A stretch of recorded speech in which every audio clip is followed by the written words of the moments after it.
That's Wow, these weird. days. Oh, it's worked. There we go. I got the notification that you were live before you were live. That's Yeah, weird. that was really peculiar. That took its sweet time.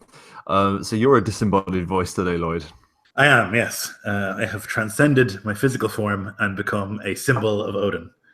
That's what I've always strived to do in my life, and I finally achieved it. Oh my goodness, I'm so sorry, Lloyd, but I forgot to mute the YouTube thing. I didn't close it, so I had that explode in my Oh, good. ear double. Oh my goodness me.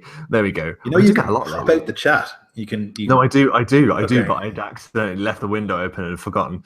I Um, see. yeah, you got a new computer. That's really cool, man. Yeah. Uh, is it insane? It's just the best. It does everything so quickly. I'm like, hey, do you want to do this? And it's like, I've already done it. It's great. It turns on in 10 seconds. Everything's just so fast. It's amazing. And I can play all my nerd Damn, games it at sounds extremely high definition.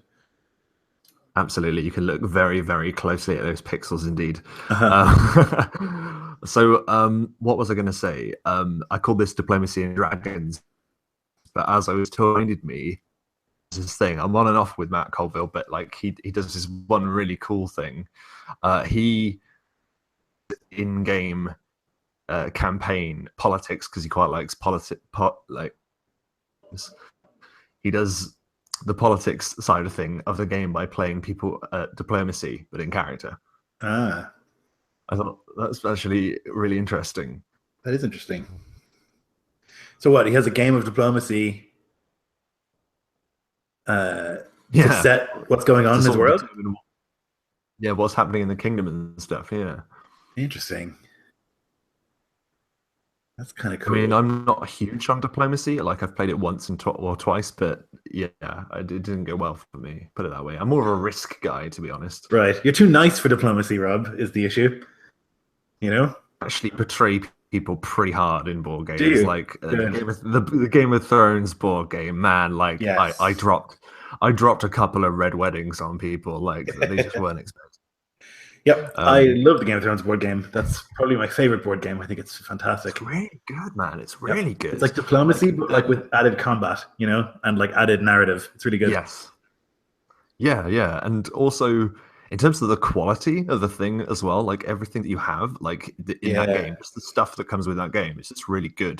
It's It's nice just well bits. made. Yeah. Yeah, nice bits, nice bits. So we're here to talk about. We've been playing some games, so we're going to talk about it. We're going to talk about them. Um, so we played an Against the Shadow last night, man, and it was really great. The game that you ran. I thought it was pretty good. Yeah. Um, I enjoyed it.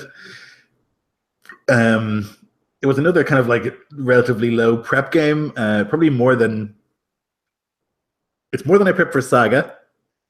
Yeah. That's definitely true. But yeah, relatively low prep. I just had an idea for like that there was three dwarven kingdoms. They're all a little bit different, and they're all governed differently. And like yeah, leading on from like okay, if this place has a king, then there's certain thing that must be true about this place. You know, like there's a nobility here, there's like a royalty, and that leads on to like that there must be like to me a kingdom has like warriors, and a kingdom is like a place that where the authority is derived from like might to some extent. Yes, um definitely. it's like feudal, and so there's a king, so there must be like a mighty authority, while the merchant place is different, like the authority comes from wealth in that case, so it's a different situation. I really enjoyed it. There was no dice rolling at all. No, there um, wasn't one. I was tempted to do one, but then I thought to myself, I'm not going to roll this because, to explain, we were going to the different dwarven holes in the Blue Mountains, which about at some point in a moment, Lloyd. yeah. But essentially, we were trying to get the dwarves on side to fight against the threat of Sauron, and about that session, and it worked beautifully for it to be like a solely diplomacy based game, was because each of them wanted something different. We just needed to work out what they wanted and how we could give it to them. So because dwarves need to be given something for them to agree to do anything. Yeah. And it was really fun to work out what it was going without pissing the other dwarves off, Yeah. which I thought was really interesting. So the thing I had planned is that the king would make it clear that he needs a reward or like an incentive to go and do the thing, you know? Like he's not going to do it out of the good of his health. So like he needs to be. And then when that was clear, I think then we went to the second one. You expected them to want something too, you know? Yeah. This is something I wanted to ask. What I alluded to just a moment before. We talk a lot about playing in established settings, and this is obviously. But what I was really excited about with this session was that we were going into this Middle Earth that isn't really that written about. Like there's not so much known about it. So how did it feel playing in an established setting when, shall we say, the map's a bit blurrier? Yeah, it was actually quite tricky because usually with Middle Earth, when I'm like they're going to a place, I can Google that place and I can get 100 names and 10,000 things about it. So it's easy for me then to like build on top of that. But there wasn't as much here. There was like some talk of like who lived there to some extent, but only vaguely. And yeah, and then like Caius knows more about everything than I do, and he like came up with this, and this is a real thing. This Telchar guy who like made Narsil and made a couple of other like really famous things, who like is from Nogrod, which I didn't know. And so when he mentioned that to me, I was like, oh shit, there should be a museum in here, right? Yeah, it's tricky. It's actually harder, I think, in a setting that's so well established to make up stuff. And I felt it was okay because I was making stuff up anyway, that when you got to Thorin, that thing was off canon entirely. And I felt okay about it because the whole thing had been just me making stuff up, really, most of the time. But yeah, usually it's easy. Usually it's easy in Against the Shadow because Middle Earth is so well documented. But this was a little bit trickier, you know? Yeah, how off canon is the Thorin thing then? So for those of you, this is a spoiler, I suppose, but you've already mentioned it, so I don't feel bad about saying it. But essentially, one of the people that we have to convince unite to help us is Thorin Oakenshield, who is notoriously not really a nice person. Like, I think a lot of people would mistakenly think that Thorin is like a, I don't know, like a quintessential hero, but he isn't. He's actually quite a horrible person. So we've got to go and convince him. But yeah, so how much off canon is that then? So Thorin, I know he's got like a. Yeah, he does live there. In between the destruction of Erebor and the retaking, he does live there. So that's definitely canon. But what's not canon is this like stranger who is there. I made that up. This like strange person from the south, some man who is there, because I felt like I wanted to make it clear that the shadow is everywhere, and like they had all talked, like the other two kings would talk about how safe they were and how far away they were from all the danger and all the like hassle. So I wanted it to be like, oh, they're not that far because there's this fucking weird dude here. Yeah, that's a really good point. There's this really weird dude here.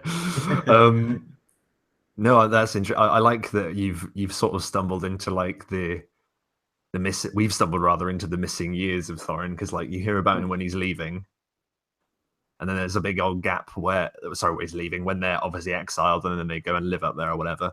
But there's a big old gap where they sit there for a while and don't do anything before then the whole thing starts again with the like Jesus mountain. Yeah, you've got the missing years of Jesus, man. Shakespeare had that as well. There's quite a few people that have that, like gaps in their lives that are just missing. It's very mysterious. It's just not a nice one. That's cool. So I don't know, man. I just really adore that set. I mean, I adore all of Against the Shadow, but I mean the fact that we had to so quickly culture as well, I found really interesting. Like you did that well with the dwarves. Like they were like very stuck in their ways, obviously. But like to the letter, you have to do this, otherwise you're just not accepted. You have to raise your hand if you want to speak, for example. I had a lot of fun with that. Like that struck me as like really, like it's the kind of comedy you would see in Middle Earth, like it's not funny, but it's really funny, it's like a really culturally specific thing to dwarves. and like it makes sense for them to be that way, but also like it's just very funny, you know, like this. It is very funny. But That was a really funny session. We Yeah. had quite a lot of really funny moments in that. Like, you like being rude to people, Love and it. I know that because I'm also the same in games. Like, I absolutely love playing rude characters. It's one of Yeah. the best things in the world because you can just get away with it. Which is I don't know what that says about me as a person, but never mind. But yeah, what is there anything else you want to talk about with that particular session, man? Like anything that stuck out to you? No, not with that session. I was pretty pleased with it, and yeah, I think it was like I had specific things that both of the dwarves wanted, and those things kind of conflict, um, but they don't legally conflict. You know, like if you promise one of them that he can be the king, being the king implies that he has control over all of that kingdom, right? But unless the contract states really specifically that you know, he has access to the trade rights or whatever, or it specifies that only he has it, then technically you can go to those other dwarves and you can say, okay, you can have the exclusive trade rights. It's underhanded, but it's legal, you know. So it's kind of a tricky one because whatever, you know, if they agree, they're kind of doing it in false pretenses. So there may be like it's like a short-term solution, but may create a long-term problem where like you've lied or not lied, but like have hidden parts of the truth from the dwarves, you know. They get there and the contracts are you know looked at carefully, and it's like, oh, I see. Well, I guess we fought the battle and all of our dwarves are dead already. Nothing we can do now, you know. Yeah, no, I did get a real sense of you know, it'll work, but they won't be happy about the end result. Like, Yeah. In a way, I mean, it could be argued that we are being cruel to be kind to the dwarves. And I'm maybe grabbing at straws here. We were very dishonest in the way that we went about it. But at the same time, the thing that will kill the dwarves is their isolation. So in making them at least work with their own people, just to begin with, maybe then there could be like a brighter future for them. Maybe. Or maybe they'll curse your names into the very end of the world. I couldn't possibly tell which one is going to be the result we get. Can't wait to find out. No, but that's good, man. And I really liked that. I think the dwarves are really fun. Did you like dwarves in general? Yes, I really do. I would say they're probably in third. Like humans are my favorite, but I wouldn't say they're a fantasy race. So then it's elves and dwarves I both really like, and I like them the way they are in Middle Earth. I also like them the way they are in the Warhammer universe. I think they're very good there. I really like dwarves. I think there's something really like cool about the greed and like the dragon sickness that dwarves get, and how they just like want and covet jewels and gold, you know. But they're like staunch and like stuck in their ways. I really like them. Yeah. I love to roleplay dwarves because I think it's there's like certain boxes that I can tick when I know I have to play a dwarf, and it's like, okay, well obviously you have to. Well, I didn't do any Scottish accents, which I was pleased with. Oh yeah, you didn't, did you? No, because I can't do one, not really. And I didn't want to like spend the whole game thinking about my accent and not about like the difficult diplomacy, you know. No, that's cool, but I mean, to be honest, the voices you did do are pretty great. Like, I like the you've done it before because well, something very similar anyway. There was the really, really old slow dude that you love being, where they take fucking forever to say anything. And I absolutely adore them in games, but I absolutely violently hate them at the same time. So it's just a really enjoyable part of those games when those kind of characters show up. They were great. They were really good fun. I think it's quite a comforting thing with dwarves, I think, because there's so much to fall back on. In terms of, you know, and I wouldn't say it's playing safe, it's just using the strengths of what people perceive are dwarves to your advantage, I think. Yeah, and you can do the same thing with elves, you know, and I do it in Lord of the Rings a lot, or in Middle-earth a lot, where like they might speak slowly and they might like, you know, they might speak kind of in riddles and stuff, and they might suggest they know things. And I think you can do it with a lot of fantasy races, and you can certainly do it with hobbits if for some reason you wanted to include them in your game. Yeah, man. It's possible. It is possible. Yeah. Cool, man. Yeah, I really found it pretty spot on. So another thing you can do, sort of fall back on, is dragons. Dragons is something you can do. Is that your segue? That was a really bad segue. Oh, I could feel that the gear changing, man. Like there was the clutch, you could hear it just wrench.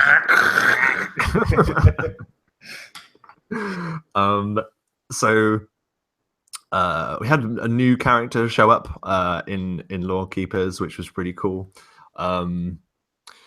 What do you think of being surprised by people jumping into a hangout? Do you think it's a good thing, or do you think it's kitschy? I like it, and I've done it. But I think it's for the GM a lot of work, and I probably won't do it again because for me, it is. I find I can't focus on the game until that person's in the game. We did it once with Nagora deal with Taylor as well. Yeah, she's got good at it. She's got very good at it. But I find as the GM, I'm kind of just like panicking about like what's going to happen and like are they going to get the hangout link and it's all going to work on time? Like what's going to and then you have to like focus on another thing.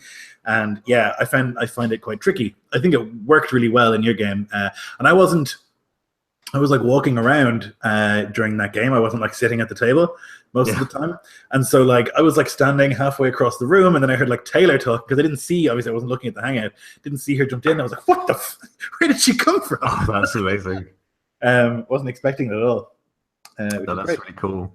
If any of you do want to do the fabled surprise, getting someone into the hangout at the exactly correct moment to have like a dramatic impact, rather than what I was worried about was I was going to say like, and then the cave wall manipulates and shifts somehow, and then there is a figure standing there. And then I stop. And there's who is it? Like, who is it then? And I'm like, it is this person. Yeah, no, Taylor was amazing with the timing. Like, the way I did it, I just posted the Hangout link as soon as I was speaking to you guys in the Hangout. Like, I posted it separately to her, and I just said, as soon as I type now into this conversation, that's when you can jump in. But yeah, it was good fun, and Taylor brings something pretty awesome to the game, which is pretty great. She brings, she's a good player, really good player. Any thoughts about the game? Because I want to talk about dragons, I suppose. Let me see. So I liked having a new player appear and a new character. I thought there was like a good fight, or not quite a fight, but like a good. I was glad to see that we didn't just be like, hi, welcome, I guess you're in the party now. Because I hate that. I was talking about this earlier, actually, like the introducing another character and instantly having like a problem with them it actually turned out to be pretty cool. But then I did worry. I really thought that you two might fight at some point. I was like, oh shit, what have I done? I mean, Marius didn't want to fight her, but he certainly would have, He wouldn't be afraid to. It's like his job is killing, or his whole like story is he killed lots of wizard elves. That's like his whole thing, So he was like, okay, well, I guess this is going down. It strikes me as kind of like, what is it? I'm trying to think of an example, but like somebody who's retired, but like was really good at it, and so all these people seek them out to like defeat them because they were the best. Strikes cool. like a wandering samurai or something like that. Like somebody, oh, you were the best, and it's like, no, I don't do that anymore. Something like that. That is, that's a really cool way of looking at it. I guess it is a bit like that. I hadn't thought of it, but yeah, now you mention it, the wandering samurai thing, that's pretty cool, dude. I did think of something else I was going to ask you, but I completely forgot. There was some explanation of like Tax's why he'd lost his memories, although not all of it. The little creepy dude on the boat was good. I liked him. Like I said, I just saw Blind Pew from his Treasure Island. Mind though, that's the thing. Like I don't know, man. It was just pretty funny. I just like the obviousness of it. Like it just seems like like that's been done deliberately. Yeah. So But he was fun to play. I like playing weird characters. It's just to put people on the back foot every now and then. What would have What he did. happened if we attacked that dragon man who came over to us, who like flew on top of Marius? Oh, you mean? Hang on, I think I've still got his name. Calrax. Rax, yeah. Calrax. I had his stats, so I was sort of thinking, well, you might go for some of them, so it's best to have the stats. That's the thing. I kind of, with this one, I was very much like, I'm just going to drop you into a place that has reappeared in my setting. It's just appeared, it is going to be in the exact state that it was wherever else it was before, and I'm just going to see what happens. So I put the river in front of you, and I put a new kingdom with a new race sort of in front of you, and just thought, I'm just going to see what they do. Did you want to attack him? Were you tempted? Definitely. But I always am with Marius. Like, Marius doesn't tolerate bullshit, and he doesn't tolerate like the introduction being a fucking tackle, Like, the appropriate thing to do is be like, hello, you are in our kingdom. What are you? Come with me. But he started off with like, bam. And I'm like, oh, no, please. But then, I guess that was like my player brain being like, okay, you are in this foreign kingdom. You shouldn't kill this first person you meet. Like first contact rules. Yeah. Yeah. No, I'm with you there, man. The thing that I've taken on board when dealing with the draconic stuff, because I've been obviously doing a fair bit of work on it since that's where we were going next. And I really like the idea that a lot of dragon kind perceive themselves to be superior in a number of ways. Like they think that they're like so I definitely wanted to portray that, particularly with the Dragon King, because you have turned into a robot, Rob. Closer to dragons than this. Am I back? Yeah. You might want to turn your camera off or something. It was like very robot-y. Okay, man. No worries. Let me see.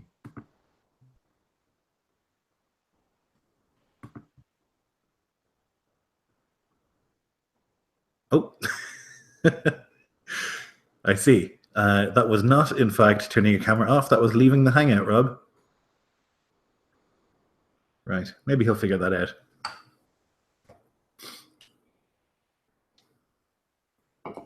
Talk amongst yourselves while we wait for Rob to figure it. So what you did there was press the wrong button, I think.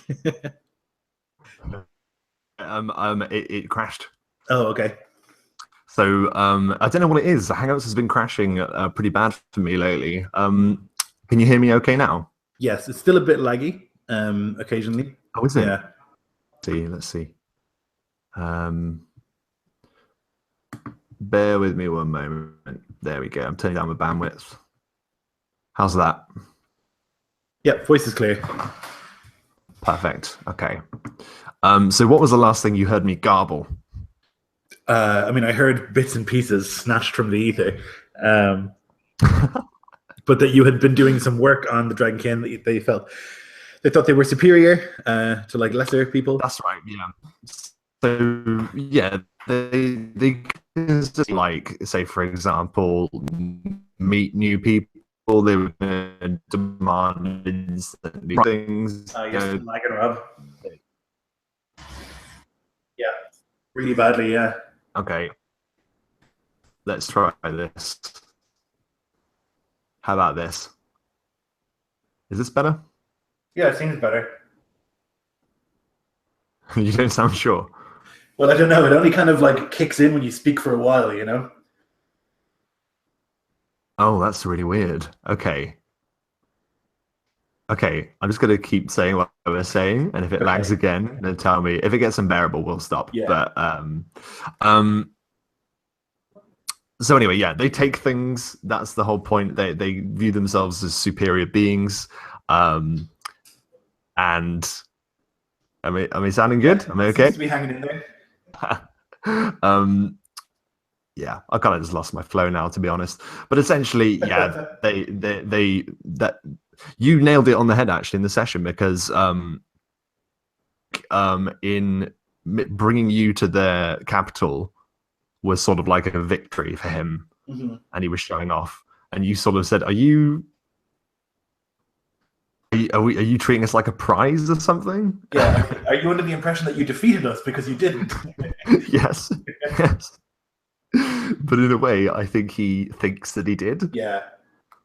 But it's in a nasty way. That's the thing. Like, there's a difference between the two draconic cultures there. Very, very deftly sort of pointed out by the fact that one of them's one color and one's another. Yeah. But no, it's not so much that. But yeah, from like the lore and stuff, the brass and the red dragons, for instance. But yeah, I haven't played a dragon in a long time, Lloyd, and I really enjoyed it. Yeah, I love it. I don't know why people don't do it as much. I've only done one, I think. No, I've done two in my whole career.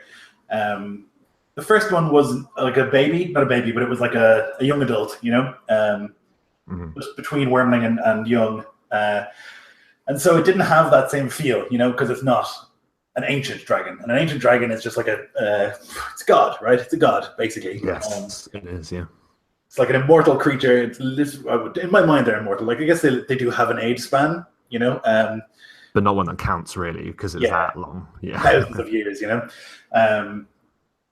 So yeah, they're just like, and it's just so colossal and so frightening. And yeah, it should be a huge deal, I think, you know. It's one of the two words of the games that we play, you know. Dungeons and Dragons. Dragons is a big part of it.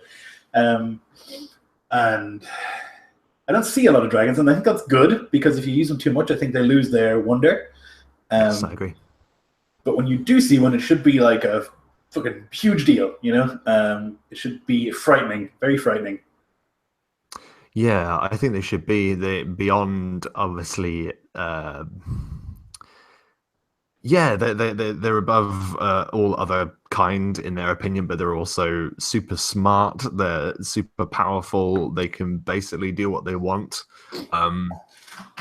And I find it interesting to play a creature that has never been told no. Yeah. That's something that's very interesting, because if you're living a life where you're convinced that you're better than everyone and you never have anything throughout your entire existence, then that makes a really troubling kind of individual, you might say. Like, it's pretty scary. So I like playing dragons like that with a bit. Yeah, I think that's important, and I like to play up the like the superiority they feel, but also like the greed and like the need to, you know. And I was trying to like play on that as Marius, to be like, I have something that you don't have and you can't have, you know. You totally did that, man. It was so good. That was my idea, because I was like, okay, we can't offer him wealth, because realistically, there's no amount of wealth that we could possibly have that could equal like what he's sitting on, you know. Yeah. So I was like, what do we have that's special? And like, we have this information. Like, I have a memory of how Equinox was created. Yeah, that's like a huge deal, and no one else. Like, I'm one of like 5 people who has that. So that's like pretty powerful and like pretty rare. So I think that's like worth bargaining with, you know. I also really felt paladin-y, which I said I think after the session, but like in my mind, like paladins, like they used to be the person you would pick to kill a dragon. You know, they're dragon slayers.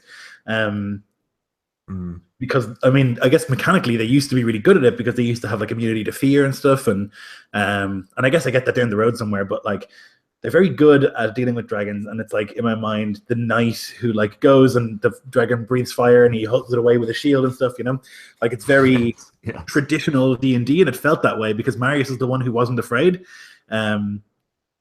because of his ridiculous min-max saving throws that I've crafted. But yeah, it felt really, what he is, man. Yeah, it felt really good. Yeah, that's cool, man. Like I really enjoyed it being a social encounter, which was kind of the climax of the whole session. Like, I didn't for one second think you try and fight him. I had and have his stats. but I didn't think that you were going to try that. I knew that this was going to be a talking to a dragon, and it would be a conversation with a lot of stakes. I've been talking about deadly conversations with Nico, and like obviously I did a stream about it the other day. Like it's it's something more and more that I'm really enjoying. That just the threat to the tension building when you're out of it and not fight. And I tried to do that recently in Saga as well, and I guess there was just like, because you don't need to have a fight to have an encounter. You don't need to have a fight to have tension either. And I quite like, and one of my favorite things, and I do it very frequently, particularly in one shots, is putting players against something that's like well beyond them. So they have to think, oh, we can't fight it, so we have to do something else. Because the natural inclination is something is being a dick to you, and you're a super powerful warrior. Your inclination is to just kick the crap out of it. But like it's clear that there's no way we're going to defeat that dragon, right? Like it's way beyond us, so we have to just like scrape and beg and hope for the best. Yeah, absolutely, and that's the challenge, isn't it? It's about outthinking and trying different things, which is interesting for a game. It mixes it up a little bit. Like every session doesn't have to have the boss fight, rather try and not have the boss fight. I think it's quite fun. Was the greed? I really, really stuck onto that. I've played a few dragons. When running different games and stuff. I ran ages ago, which was about Zorfin Tal, which is the great game, of which Tal Darax, the dragon that you spoke to, is a victor of. Or so he says, anyway. I liked the idea that his greed had become so much that he was no longer satisfied with simply hordes. He's gone on to claiming worlds, and he's it's getting like to the point where memories are a thing that he wants. He wants life, and I like that about him. I think he's a bit insane. Definitely. It's really good to play. Yep. I don't think that. I think you have to be, if you're that old and that powerful and nothing challenges you. I think you have to go mad. Like what? You just kind of have to. Like nothing's stopping you from doing anything you want ever. You just do whatever you feel like all the time. And that just leads itself to mad behavior, It is, yeah, and it was just a good scene, and everyone, I think, reacted quite well to the fact that you were dealing with a dragon. There wasn't anything that I thought was out of place for the scene. I think the next one's going to be pretty interesting. I think that all of that session was really build up and introduce Taylor. But it was nice. I enjoyed it was sort of a slower paced game in a lot of ways, but that was, I think, I really enjoy. It only occurred to me after last session that Marius is very good at talking to bad guys, but he's terrible at talking to his friends. He's like, I guess he's trained to talk to enemies and to like manipulate people to making them say what he wants them to say. So he can get people to confess to being an apostate, or to convince people to let him into places, or whatever it is. He's like been trained for that. But then he has like real problems with his actual feelings and like like how he actually deals with people, which I think is really interesting. I really like. Oh, sorry, go on. Like he can walk into that room with all those dragon people and just be like, and just like read the room and like get it, immediately, and like say the right thing. But then like one of his friends will say something to him and he's like, oh, just fuck off, or like he'll just like say something rude or snap, or like, it's interesting. I like that.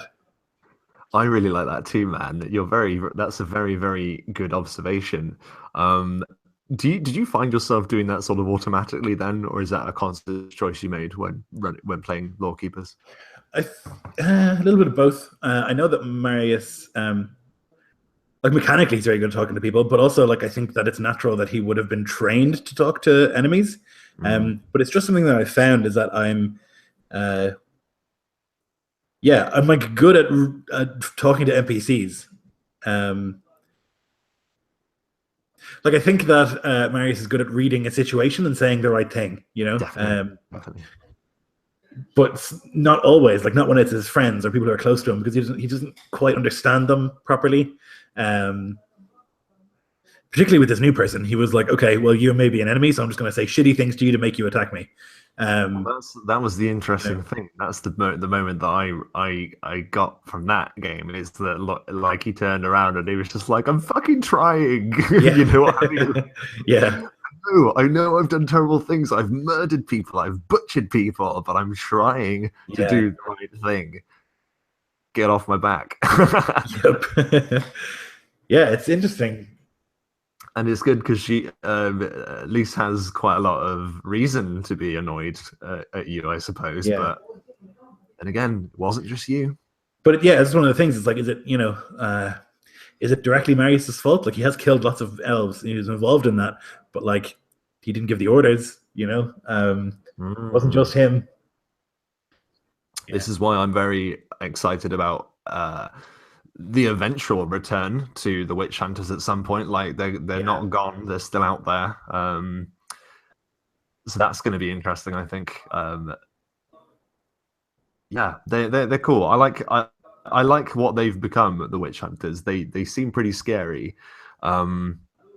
Because before, like a lot of ideas for campaigns, like I was talking about these witch hunters before we'd even really started, and then you sort of caught onto that, and you were like, "Oh, what's a witch hunter?" And I was like, "What is this?" Obviously, you knew what a witch hunter was, but in the setting anyway. And then ever since like they've been mentioned and showed up in the game, they have this kind of really, really frightening kind of whenever they're mentioned and stuff, and that's simply just because of having one in the party. I think having you in the party is really interesting. I like that. Well, it's a natural thing that when you have in a setting like this that has so many bits to it, like if I wasn't playing a witch hunter and I was playing a dwarf, we would know all this shit about dwarves, but we don't know anything about dwarves because we have no dwarves. We've met any. Like if we didn't have a witch hunter, we probably wouldn't know nearly as much about them. And the same with Drow and Dragonborn and stuff. Like all that stuff comes up because we are them. Which is always the case, I think. But it's always it's funny to think like how different it would be if I had played just a fighter or like a cleric or something. It'd be a totally different thing. Yeah, definitely. But I suppose you make those connections as you play as well. So there you go. That's the lesson. Just play games. It's the best way to world build anyway, isn't it? Yeah, absolutely. And it's what I've always done with this and stuff. Absolutely. Just like run a shit ton of games and the players will do all the work for you. Why don't we talk about the Isklov game quickly? Because I don't think we got the chance to talk about the Isklov game. So Saga, did we talk about the first session either? Have we? I don't know if we talked about Saga at all, actually. I don't think we have we? Let's talk about Saga then, man. Because, dude, I really, really like it. I know not to run my mouth in Isklov, put it that way. Yeah. Like I very, very quickly learned and kind of understood that I was going to have to be like, just watch what I say in this place because you just got to say something wrong. That's why I like Game of Thrones so much. If you say something wrong in front of one person, you might die. Don't. Like if you call the king in Game of Thrones a shithead, you'll be killed. If you will be dead. If the wrong person heard, you would die. That's a terrifying world. Yeah. I mean, even Game of Thrones, if you call the king something like "my lord" instead of "your grace," you might also be killed. Like it's that petty to some extent. And I think that's I love that as well. I love that like the social cues are really important to a world. And there's definitely like parts of Westeros and Isklov because I love Westeros and I want some of that feeling in it, Definitely. It's I've seen it in that Wagner doesn't talk as much as you would usually talk as a player, because I think you are trying to learn more about Isklov, like you, Rob, are trying to learn more about Isklov by like playing in the games, and so it's natural, and it makes sense for Wagner since he's a thrall to not talk so much.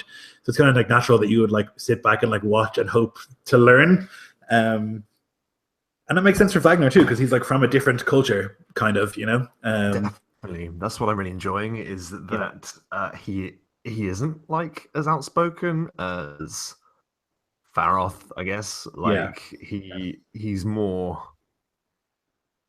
Yeah, I see him more like a supporting character. Do you know what I mean? Like I Yeah. see him more like the Hound. Well, not the Hound. He's not as cool as the Hound, but you know what I mean. Though, like he's just like a bit curmudgeon and won't talk unless he's spoken to because he doesn't like talking to people because he doesn't like people. Like, Yeah.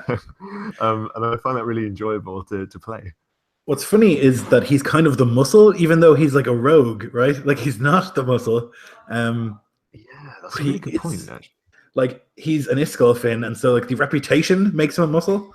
And he is a good Hmm. fighter, you know. But yeah, I kind of thought that was interesting because Jeff's character is not the muscle. He is playing a support role. He's playing a support. Yeah. If you're talking about like mechanic wise, he's playing someone whose job it is just to make other people better.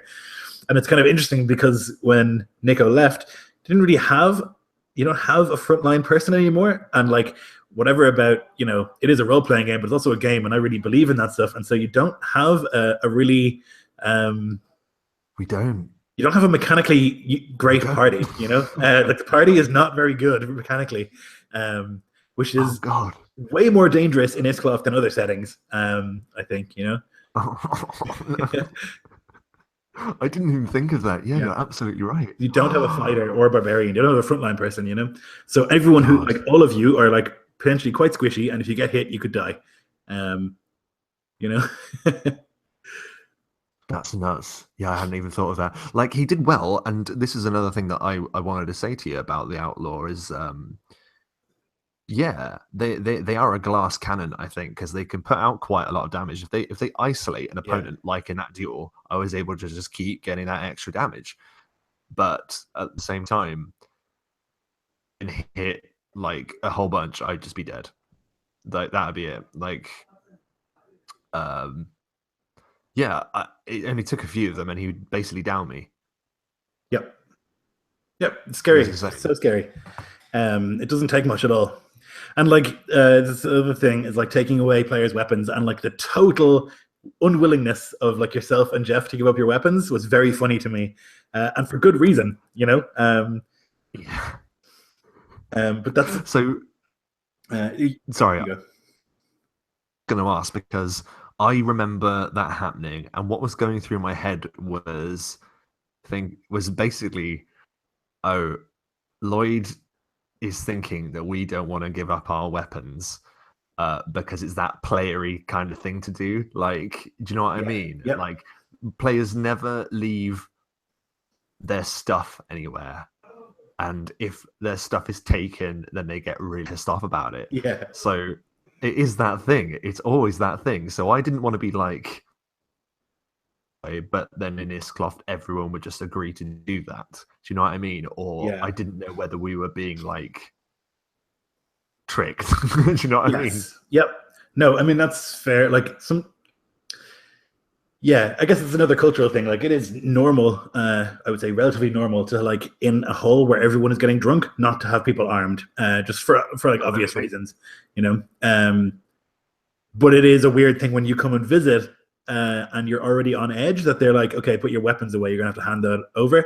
Um, and you guys like kept pushing it. You're like the guard was like, okay, I'm gonna go get somebody, and then and then he was like, okay, I'm gonna have to go get somebody. And like wasn't budging. You're like, you're not getting in here with your weapons. Like that's that's. And it felt a bit heavy handed, but actually I just thought like, there's no way they would let you in with the weapons. It's just not gonna happen.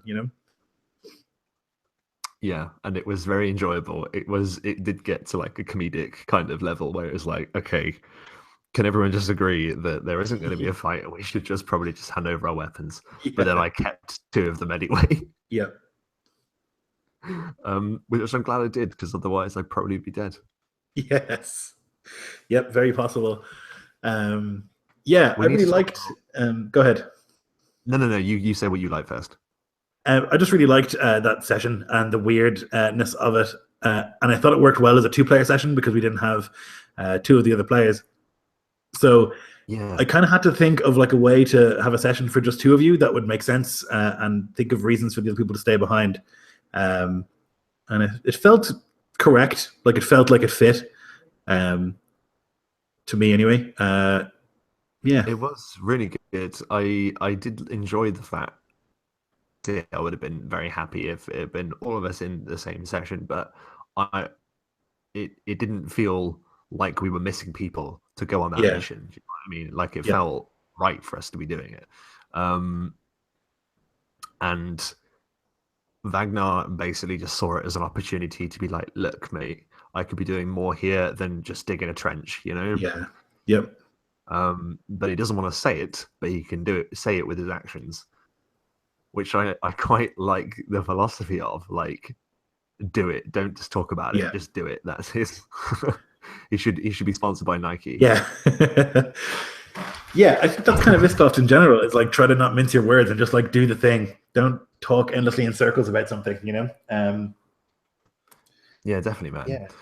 It was super enjoyable. There was something else. Oh yeah, that's what I was going to say. Just like on a nerdy crunch kind of level. Have you thought more about what you were going to do with unarmed? Because we were talking about unarmed and how actually when you punch someone in the face, it's actually quite dangerous to do that in real life. So yeah, I want, and this is a general thing for me, I want like unarmed and improvised weapons to be better than they are.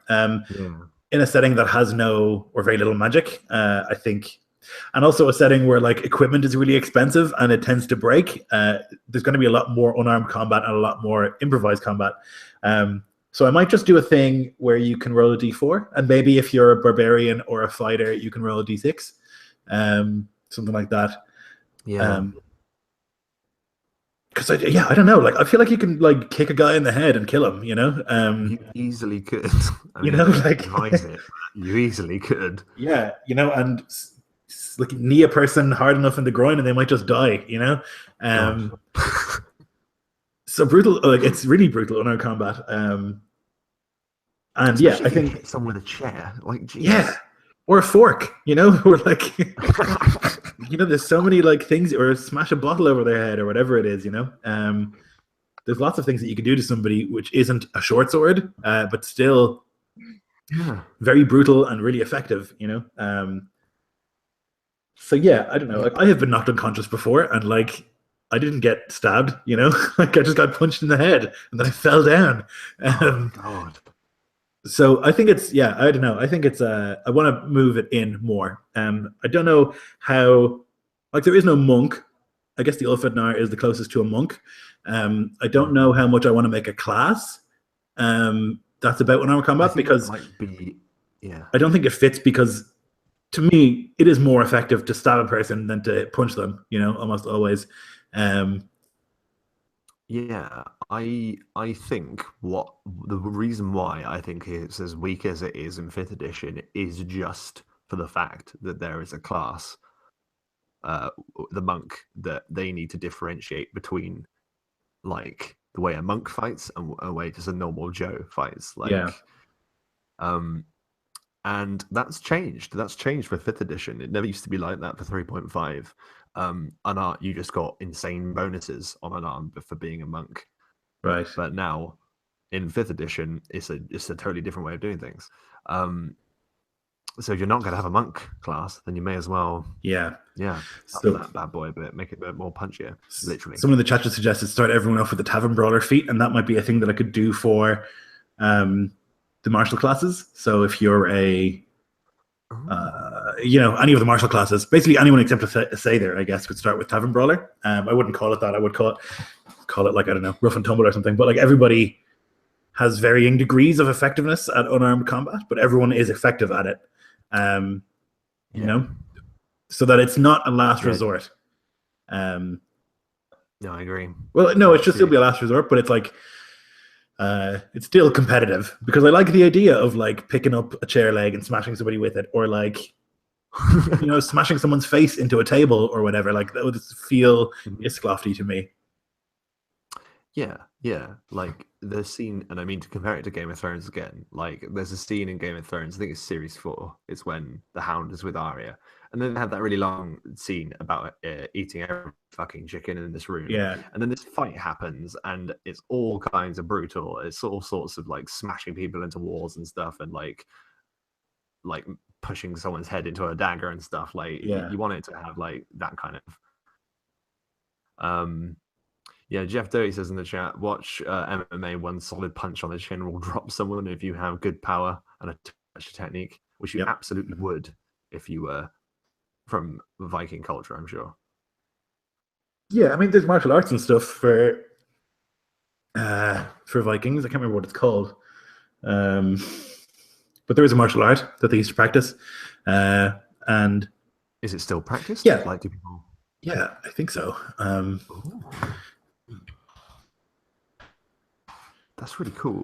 Martial arts was lost. A lot of the knowledge about it and stuff. Yeah, definitely.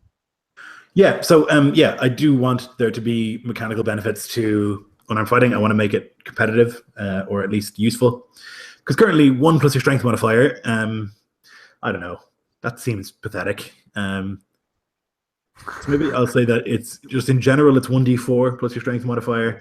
And then if you're like I would say maybe a berserker or a warrior, it would go up. Something like that. That's very interesting. Because especially if you're wearing like fucking gauntlets and you punch somebody, you know?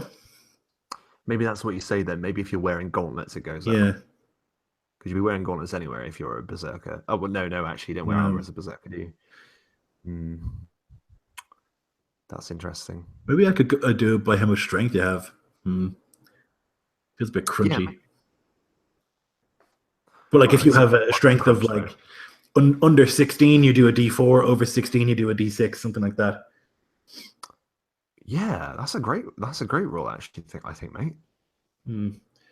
Yeah, we'll give it a go and see what happens. Yeah, I like that, man. That sounds pretty cool to me.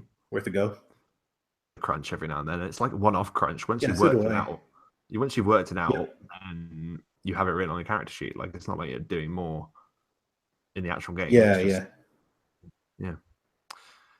Very interesting. I was going through the chat to see if there are any questions. I think that people are just. If you have any questions or you want us to talk about something, do let us know in the chat. Is there anything else you want to talk about, Lloyd? Yeah, there was talk today in the group that Caius put up a post about how his character had suffered. His characters have suffered in games, and there was a particular point about like how his character in my game lost an eye when he wasn't in the session. And there was yes, I saw this. I commented on this. A colossal backlash against that. And I just thought that was really interesting. And it's interesting to me for lots of reasons, but I think I had said in the thing that I think that if you have a problem with that, you're making assumptions about other people's games. Like that, like you think it must be adversarial that I took. Like I wasn't punishing Caius for not being at the game. You know, I wouldn't do that. It makes me laugh to think of someone actually doing that and being serious. Like that sounds like a jokey thing to do. Yeah. The thing that I thought,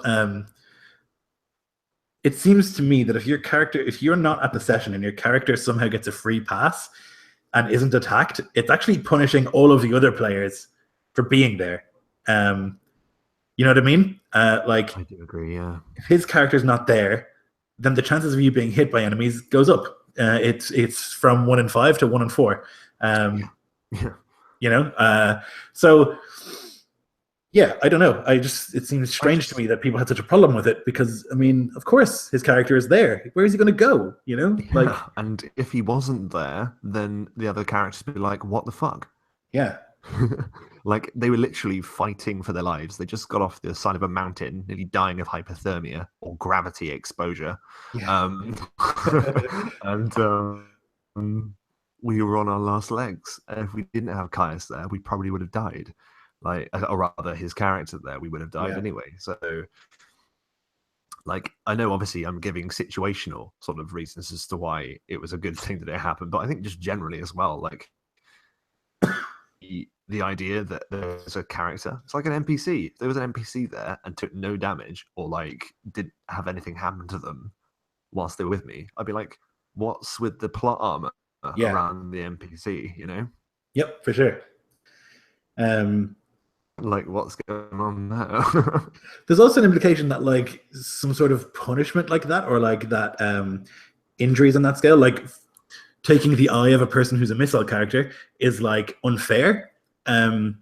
Life's unfair. Life is unfair, and also the dice fall in a certain way, and I didn't point, and I was like, okay, Caius uses a bow, I'm gonna take his eye away. I like rolled a bunch of dice, and that happened. Like, and also that could happen, and also that's like really powerful storytelling. Like Jaime Lannister gets his hand cut off, you know, and he's a swordsman. Like that's his whole identity, and then he has to change. Like that's just really important. Yeah, the Hound had his face burned. Like, yeah. I didn't plan it that way, but like it works really well, you know, when a person has their specialty taken away from them. We all get dealt the cards or the die rolls, man. Like it, yeah. I think it's nothing but a good thing. I don't understand that thinking personally, and to just assume that something is done in malice, well, that's just negative thinking. Yeah. You know. About you, Lloyd, but I mean, no, I'm kidding. But no, man. Yeah, it's just a dangerous game, and that's why it's so good. Like we barely got off the mountain, and then we were being harried as soon as we got off the other side. Like I don't know, out of the frying pan into the fire. Yeah, exactly. Like if we took it personally, then you'd be taking like what's happening to the hobbits, like. You know, in the Lord of the Rings, or no, that's when they come out of Moria, isn't it? Not Moria, the Goblin Caves, Goblin King in the Hobbit. Yeah, that's right. Yeah, in the Hobbit. Yeah, no, I don't know. I just thought it was weird. There was a lot of like aggression towards that post, and towards me. But I just went in there and I was like, I'm not sorry, and I'd fucking do it again. You know, like. I didn't see. Maybe I only skimmed it. In fairness, because I only skim things before I comment and make my own voice louder. Right. Contributing to the never-ending wave of secular talking. That's great. Yeah.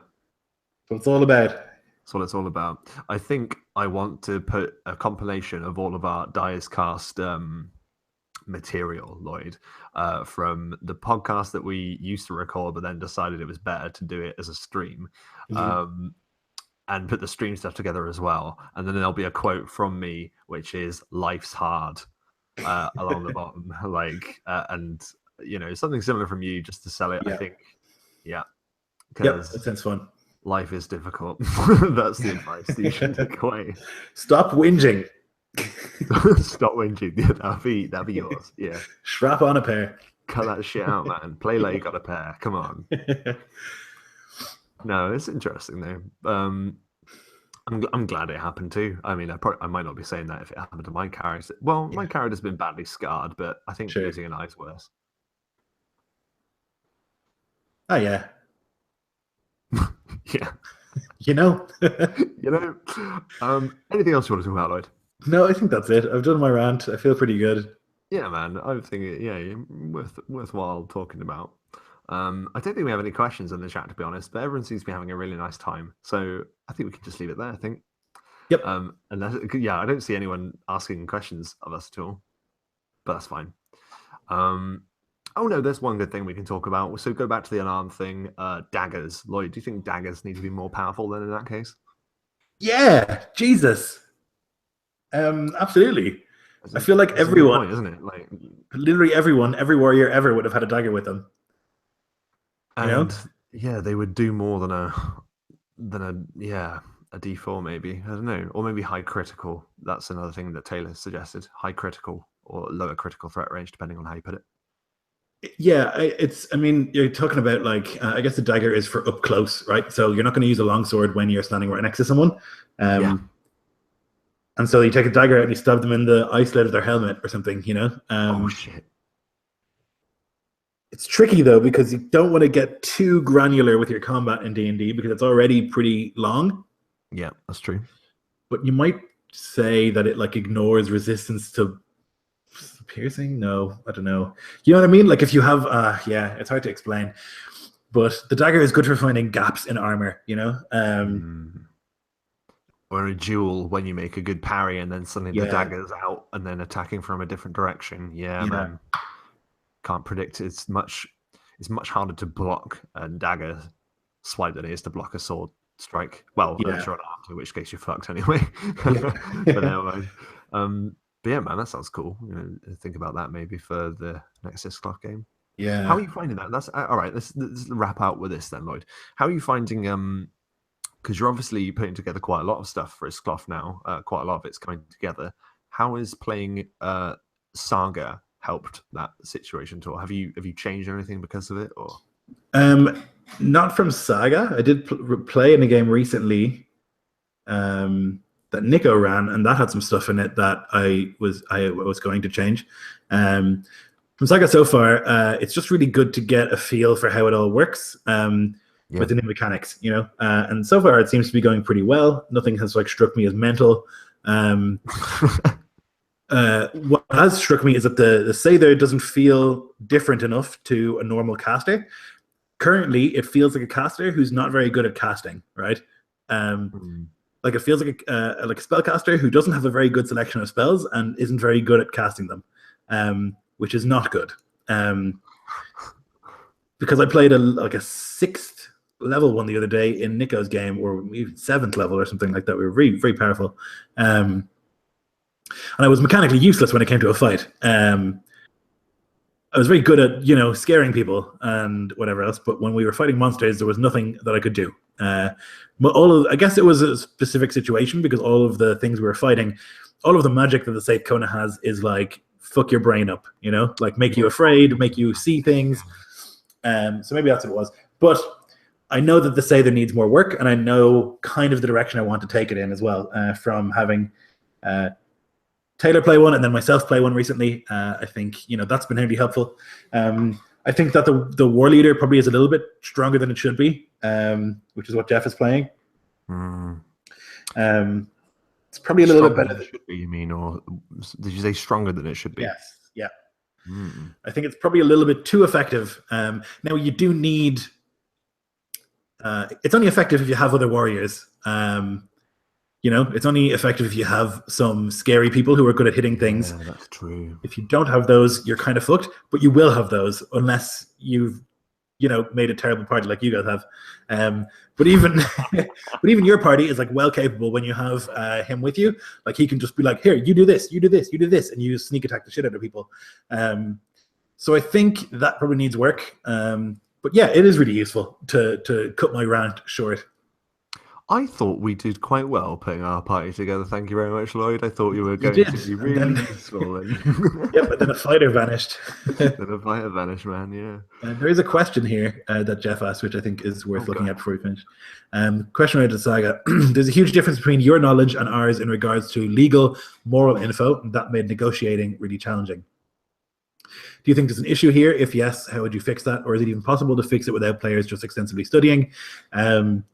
Yeah, that is tricky. I think, and Nico has suggested it, which is the right answer, I think. Tradition, which is like what I've brought in for this purpose, or like the purpose of players and GMs who are new to the setting, you can roll a tradition to like find out what the answer is, you know?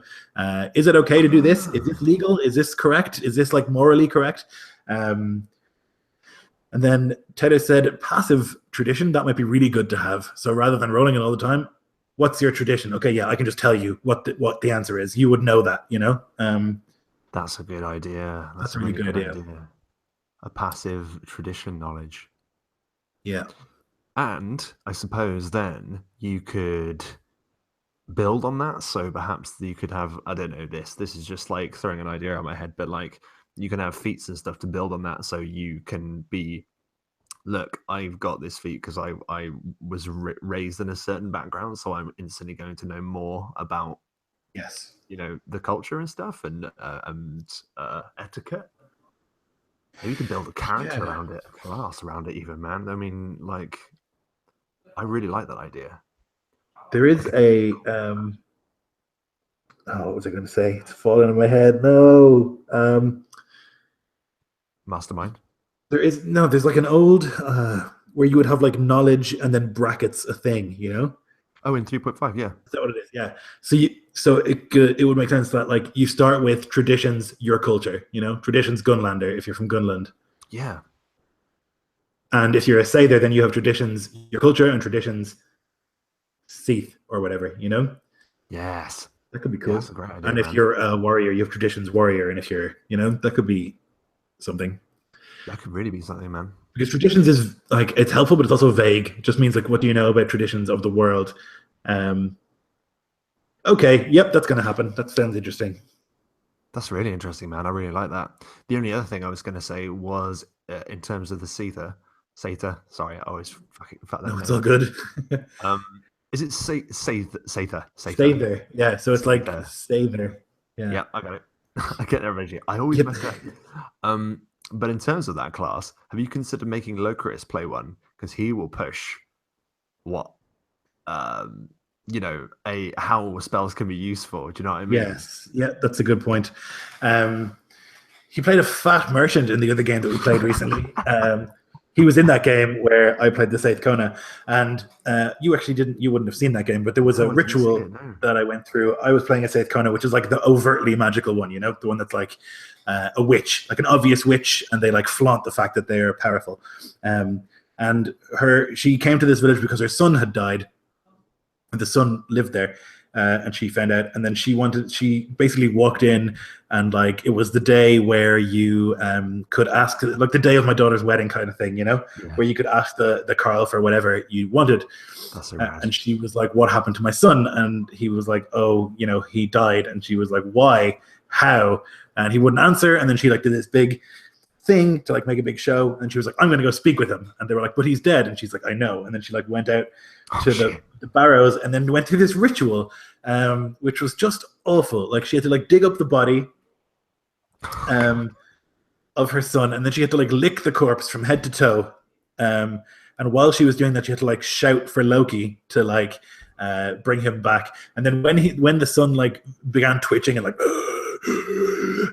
she had to like cut her hand and like drop blood into his mouth so that it would like slake his thirst, that he could speak for a little bit. So it was so awful, like terrifying, really, really awful. Like disgusting and horrible. And that's what I want the magic to feel like. I want it to be like gross and mystical. And you know, the other thing, there was like a ritual that they did to bring someone back to life, and you had to like get the blood of the person who killed them. All of the blood from the person who killed them, you had to like put it into a barrel, and you had to like put like milk in there and like honey and all this weird shit for like weeks and weeks and weeks, and eventually it would like turn into the person again.